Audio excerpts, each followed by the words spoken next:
Ambassador is a distinguished entrepreneur from Bangladesh. Her insights into global entrepreneurship are sure to enrich today's discussions. Welcome, Ambassador Professor Mejabin Pradhan Paisa.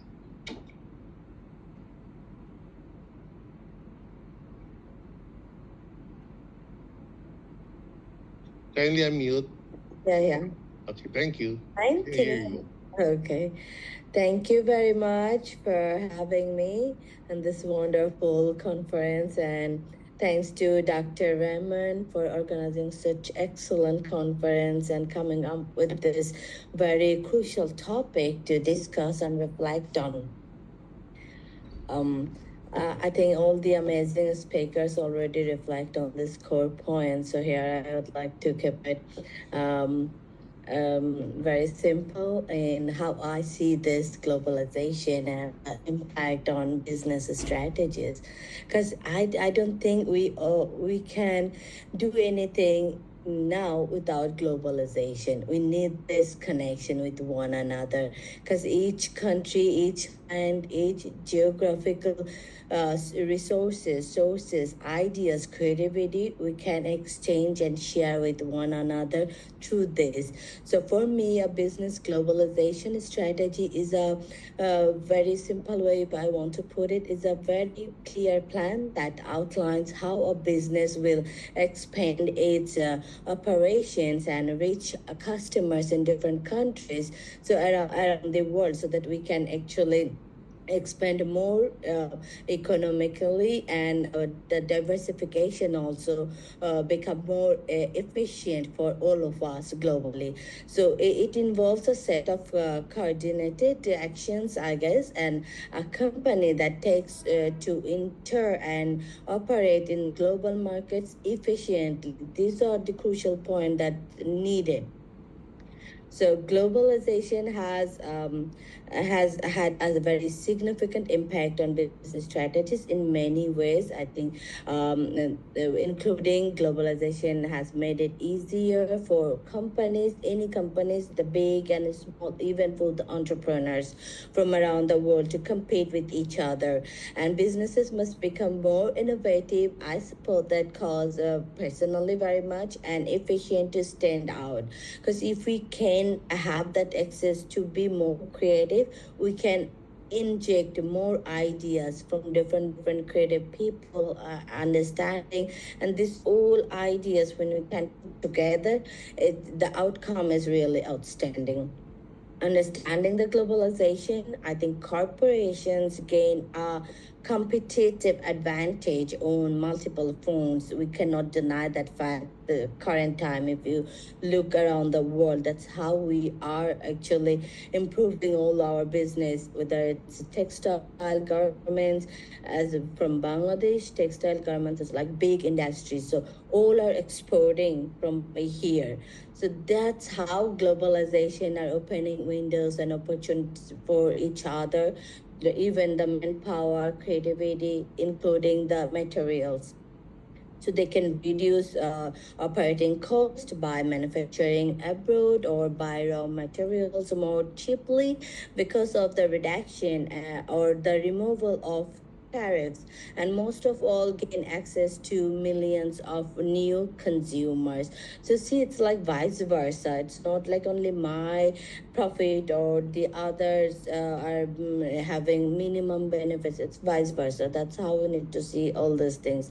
And there are a few challenges as well. So what are the impacts of globalization on our businesses? Can resource expensive raw materials and enjoy increased revenue that comes with increased profits and selling products or services across the globe. I think one of our speaker already mentioned how you can invest in Dubai and all these money making opportunities for them and for that country or the land also.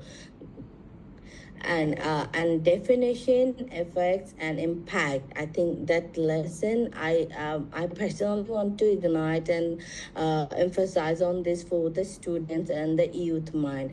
'Cause we don't. I think sometimes we try to skip the fact about financial matter to educate people's mind, especially the youth. So I think this part should be included here, so that young mind really can take the responsibility, how to take accountability on financial matter. Anything you want to do, only creativity is not enough. You need to understand how efficient and feasible gonna be your creative idea for globalization or for that particular business as you are coming up with to start your new business or any small business. The bottom line on globalization is that it creates an opportunity for businesses to expand revenue streams, which is very, very important, diversifying the risk factor and increase brand equity. So globalization has led to a very improvement in a standard of living through improved roads and transportations, improved healthcare, and improved education.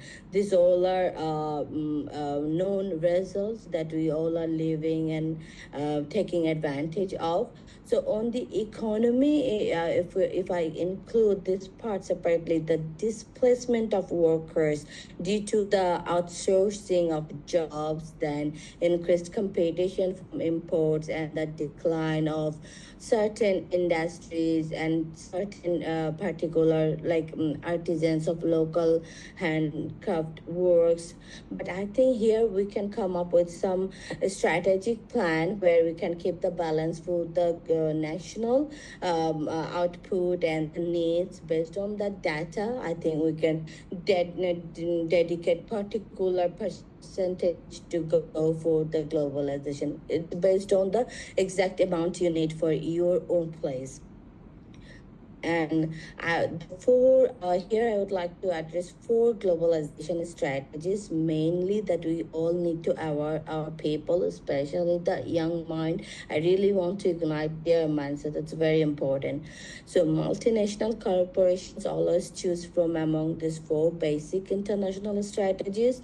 International, which any product or anything, all you need to know the demand and needs if it has the same kind of. I think based on the study, the data shows 50 to 80% are there. So multi-domestic, global, and transitional. So these strategies vary depending on two purchases, two pressures. One is like on emphasizing low cost and efficiency and responding to the local culture and the needs. So here are the big factors to address the cultural habits, likes, and comfort. This could be a big plus point and could be a big minus point. Here we need to tweak a little bit of creativity in our strategy, how to curve them and to keep the balance at the same time to keep the flow of the manufacturing and production and the distribution. So how can business, we actually can deal with the globalization and those obligations that we are facing right now, overcoming, I think, the challenges for business to find suppliers and maintaining the time. Sometimes if you cannot deliver the product on time, the company can anytime, terminate this order, even after passing this LC, this and that. So it's a long procedure. Here maybe bank and other sectors can work on to keep it on track, and how can we help people to not to ruin this whole hard work of workers and the product. And another point, I think the partners across the world at various locations to be efficient in this, and don't, I think putting everything in one sector is another wrong way of globalization for any nation. So how can we bring the balance of more than one product or one item? That should be our focus right now. I think not to rely on a specific one market, try to look for another opportunity and different layering of the market, not to be specific for only one particular group of people's needs. And another thing, headhunting company, they can really collaborate into this innovative ideas for globalization and keeping the balance and embracing the modern technology, because technology has taken a different turn right now, because they have the whole power to control so many things, all the products you actually can sell and show to online. But the idea people already developed that, oh, we have AI, artificial intelligence is gonna take over the human power, this and that. So I think going extreme, and I think could be bad. So my final take on this to finding a balance of AI technology support and those tools to make it easier for us. How can we both coexist in a balancing way for further growth? That should be our target, I guess. So yeah, I'd like to end my speech here. Thank you very much for having me.